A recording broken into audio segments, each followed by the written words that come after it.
Alright, let's talk about the ultimate survivors. Forget what you have seen in happy animated movies because the real story is way more intense. And honestly, a bit bonkers.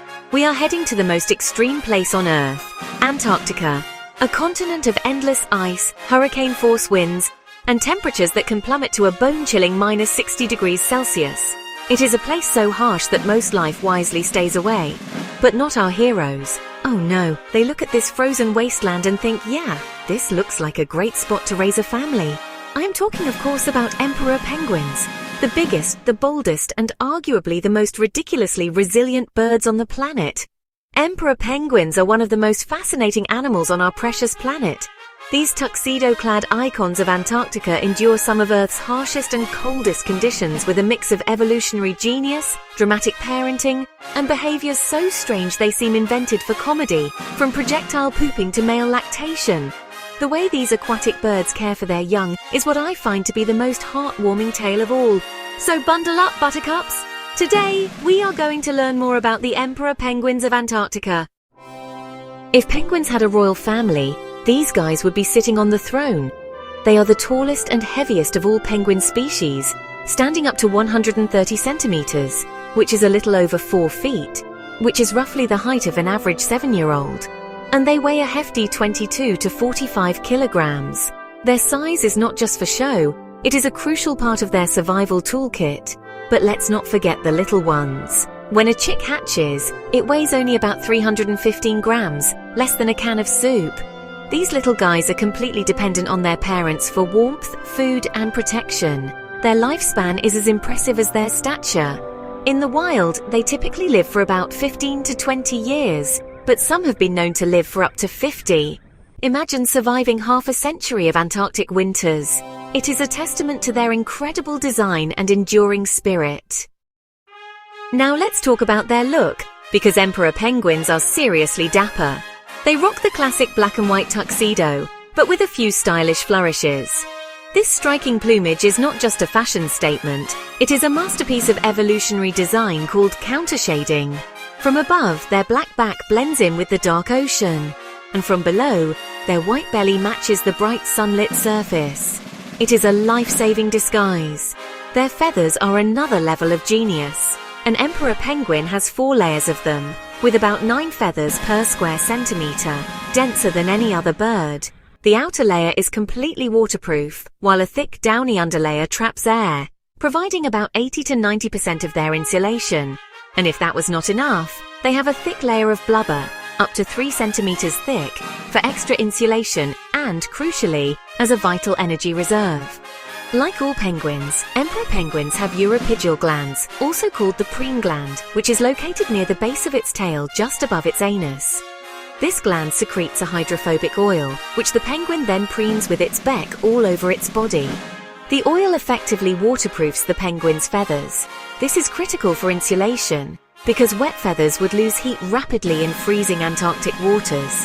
Well-preened oil-coated feathers lie flat, making the penguins more hydrodynamic, thus smoother swimmers. However, once a year, between January and February, emperor penguins loose their tuxedos and shed all their feathers at once, known as the catastrophic molt.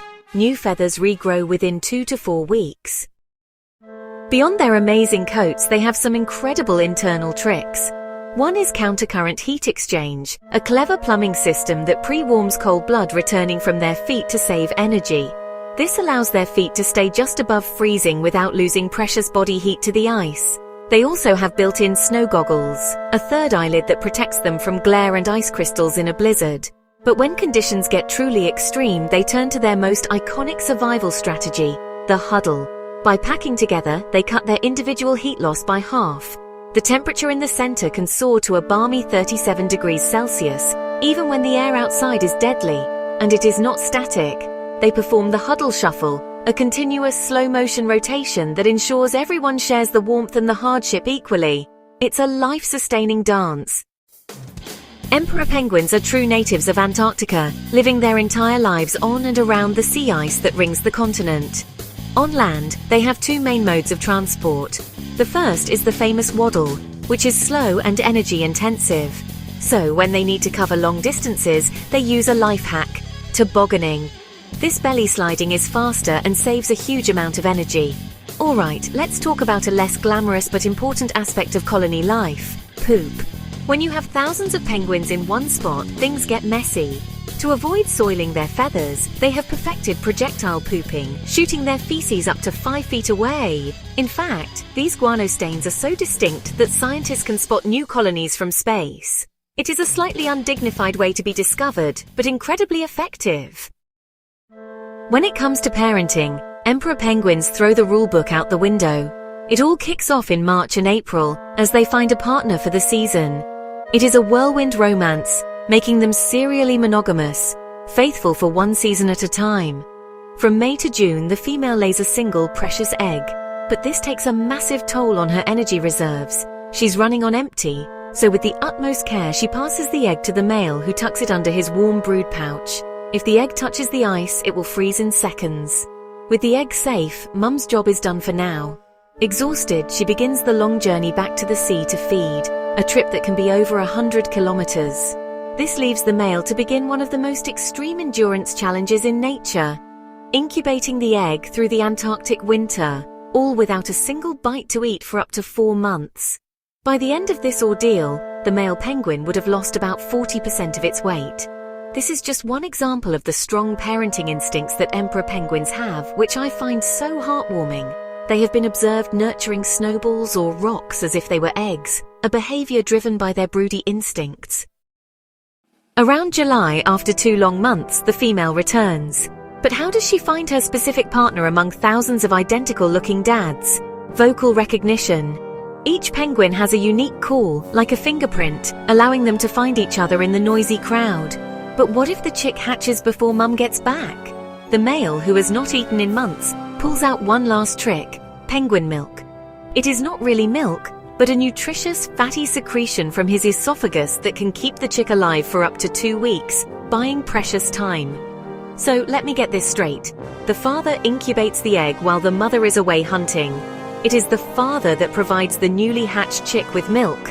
Wow, talk about male-female role reversal. Once the mothers are back, both parents take turns going out hunting and feeding the chick regurgitated fish. Emperor penguins, whose own chicks have not survived, will fight over orphaned chicks. However, the orphaned chick's survival is dependent upon being adopted by a mated pair versus being adopted by a single parent. But colony life has a darker side. Driven by powerful hormones, a parent who has lost their own chick, or a female who has failed to mate, will sometimes resort to kidnapping a chick. It is a brutal reality.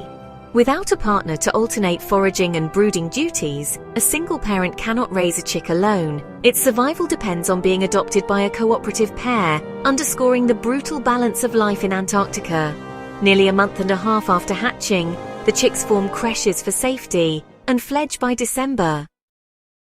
When an emperor penguin hits the water, it transforms from an awkward bird into a graceful and powerful underwater hunter. They are the deepest diving birds on the planet, capable of plunging to a mind-boggling 550 meters and holding their breath for up to 22 minutes.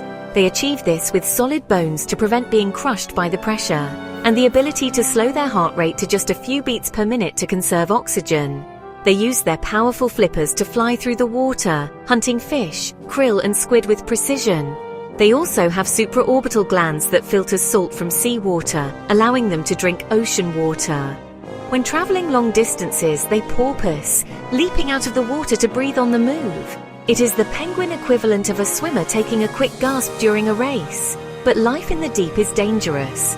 Their main predators are the relentless leopard seal and the orca, and on the ice the chicks are vulnerable to aerial attacks from birds like the giant petrel and the skua. But the greatest threat to these incredible birds is not a predator, it's us. Climate change is warming our planet, and the sea ice they depend on is disappearing. If the ice breaks up too early, before the chicks have their waterproof feathers, they are plunged into the freezing water. The results are catastrophic.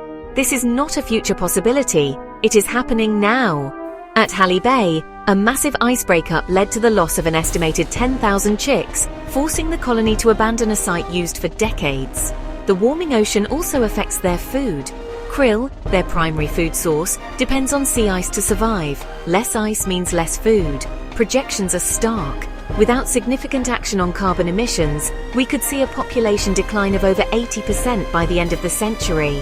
But it is not too late. The single most important thing we can do is tackle climate change by drastically reducing our emissions. Conservation efforts like creating large-scale marine protected areas are also crucial to safeguard their food supply from overfishing. The fate of the emperor penguin is a powerful reminder that we are all connected.